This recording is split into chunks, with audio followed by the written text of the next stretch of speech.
हाय, hello. आमच्या Kojagiri special ब्लॉगमध्ये तुमच्या सगळ्यांचं खूप खूप स्वागत आहे. तर आता वाजले आहे पावणे 11 रात्रीचे आणि आम्ही आता पूजेची मांडणी करणार आहोत आणि एका बाजूला दूधही तापवायला ठेवणार आहोत. दोन्ही एकत्र करणार आहोत. माझी धनवी खूप सारी एक्साइटेड आहे. सांग बेटा. हां, खूप एक्साइटेड आहे. तिला खूप छान दूध प्यायचंय. तिने नवीनच एक व्हिडिओ बघितलाय कोजागिरी पौर्णिमेचा. तिने कोजागिरी पौर्णिमेची कहाणी ऐकली आहे. तर त्यामुळं तिला ते कोजागिरी पौर्णिमेचं दूध म्हणजे अमृत असतं हे कळलंय आणि त्यामुळे तिला ते प्यायचंच आहे. तर म्हटलं चला आम्ही आज कोजागिरी पौर्णिमा साजरी करणारच होतो. तर तुमच्यासोबत व्हिडिओही शेअर करावा म्हणून आता आम्ही करणार आहोत कोजागिरी पौर्णिमेची तयारी. चला करूयात कोजागिरी पौर्णिमेची तयारी.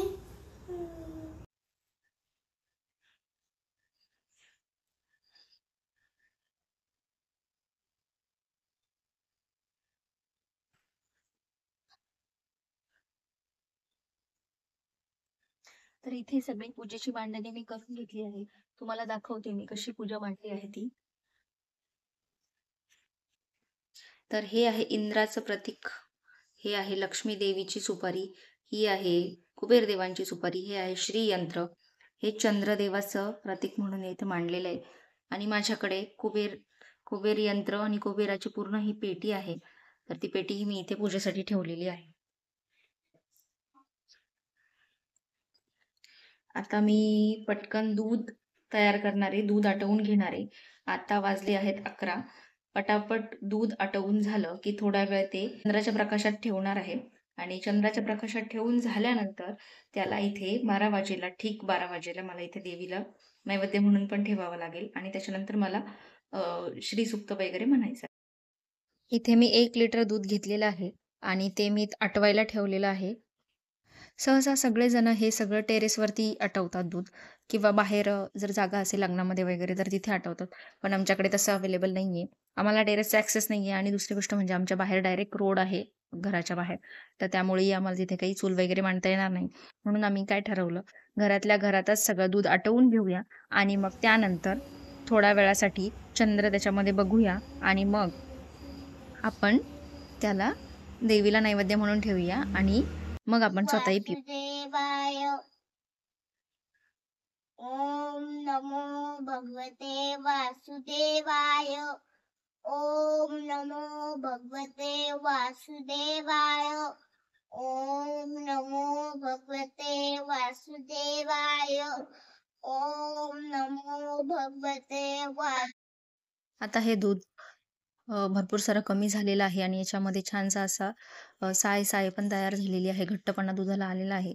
तर मी यामध्ये टाकणार आहे आता वेलची पावडर आणि साखर आणि छानसं त्याला पुन्हा उकळू देणार आहे. धन्वीला दूध पिताना त्याच्यामध्ये थोडी जरी साय आली ना तरीही चालत नाही आणि ड्राय फ्रुट्स टाकायचे म्हटले तर धन्वीला अजिबातच आवडत नाही. त्यामुळे अ, आम्ही ड्राय फ्रुट्स न टाकता फक्त मसाला दूध तयार केलेलं आहे. म्हणजे त्याला आटवलं आहे आणि त्याच्यात वेलची पावडर आणि साखर टाकून त्याला उकळवलं आहे. हे रात्री 12चं दृश्य आहे. चंद्रासोबत खूप सारे ढग सुद्धा आलेले होते. पण तरीही चंद्राचा उजेड पडत होता. आम्ही बाहेर जाऊन दूध त्यामध्ये ठेवलं होतं. दुधामध्ये चंद्र बघण्याचा प्रयत्न केला. तो छान दिसत होता. पण कॅमेऱ्यात जेव्हा टिपायचा प्रयत्न केला, तेव्हा तो काही छानसा दिसत नव्हता. कारण जी साय आलेली होती दुधावरती, त्यामध्ये चंद्र काही दिसत नव्हता. कशी गंमत आहे ना, इतर वेळेला जे माणसं दूध न पिता म्हणजे ज्यांना दूध आवडतही नाही प्यायला, ते सुद्धा ह्या दिवशी आवडीने पितात आणि आजच्या म्हणजे कोजागिरी पौर्णिमेच्या दिवशी आटवलेल्या दुधाची चवच काहीतरी वेगळी असते. खरंच ते म्हणतात ना, की चंद्राच्या प्रकाशात ते दूध ठेवल्यावर खरंच अमृत होतं. तशीच त्याची टेस्ट लागत होती. तर इथे मी ठीक 12 वाजता देवी आईला म्हणजे लक्ष्मी देवीचं आज वाढदिवस असतो असं म्हणतात. त्यावेळेला देवीला नैवेद्य अर्पण केला, देवीची पूजा केली आणि देवीचे श्रीसूक्त वगैरे सगळे मंत्रोच्चार म्हटले. असं म्हणतात, की 12 ते 12:39 या दरम्यान स्वतः लक्ष्मी देवी पृथ्वीवरती भ्रमण करत असते आणि तेव्हा ती म्हणत असते, की कोण जागतंय त्याला आज मी माझा आशीर्वाद देणार आहे. म्हणून कोजागिरी असं या दिवसाला नाव आहे. तर आम्ही दोघीही माई-लेकी जाग्या होतो. धन्वी आज खास या गोष्टीसाठी जागी होती आणि दुसऱ्या दिवशी सकाळी उठलीही नाही आणि स्कूललाही गेली नाही. कारण ती 1-2 वाजेपर्यंत रात्री जागी होती. तर इथे मी सत्यनारायणही करून घेतला होता. तर सत्यनारायणाची पूजा मांडून त्यांचीही पूजा करून घेतली होती.